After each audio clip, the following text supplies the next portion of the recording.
தினம்தோறும் விளக்கேற்ற நல்ல எண்ணெய் இதயம் நல்லெண்ணெய்.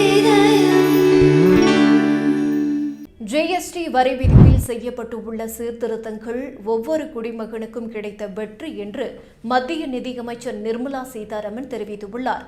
சென்னையில் நடந்த joint conclave of trade and industries association நிகழ்ச்சியில் பேசிய நிர்மலா சீதாராமன் 2017ஆம் ஆண்டில் ஜிஎஸ்டி வரி அறிமுகப்படுத்தப்பட்ட போது 5, 12, 18, 28 என 4 விதமான வரி விகிதம் விதிக்கப்பட்டிருந்தது. ஆனால் ஜிஎஸ்டியை எளிதாக்க வேண்டும் என்று பிரதமர் நரேந்திர மோடி தெரிவித்த பிறகு மேற்கொண்ட சீர்திருத்தங்களால் இப்போது 5 மற்றும் 18% மட்டுமே உள்ளன. குறிப்பாக 12 மற்றும் 18% விகிதங்களில் இருந்த பெரும்பாலான பொருட்கள் 5% விகிதத்திற்கு மாற்றப்பட்டுள்ளன.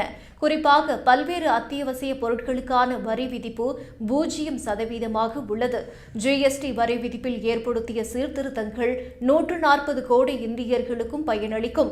ஜிஎஸ்டியை அறிமுகப்படுத்துவதற்கு முன்பு இந்தியாவில் 66 லட்சம் வர்த்தகர்கள் மட்டுமே வரியை தாக்கல் செய்து வந்த நிலையில் ஜிஎஸ்டியை அறிமுகப்படுத்திய பின்பு 1.5 கோடி தொழில் நிறுவனங்கள் வரியை தாக்கல் செய்கின்றன.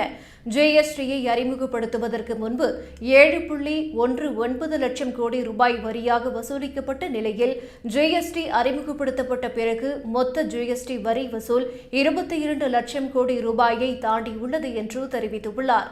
மேலும் மாநில அரசுகளும் மத்திய அரசும் சராசரியாக 1.8 லட்சம் கோடி ரூபாய் முதல் 2 லட்சம் கோடி ரூபாய் வரை வரி வசூல் செய்கிறது என்றும் ஜிஎஸ்டி வரி மூலம் மத்திய அரசுக்கு கிடைக்கும் மொத்த வருமானத்தில் 41% மாநிலங்களுக்கு வழங்கப்படுகிறது என்று நிர்மலா சீதாராமன் தெரிவித்துள்ளார்.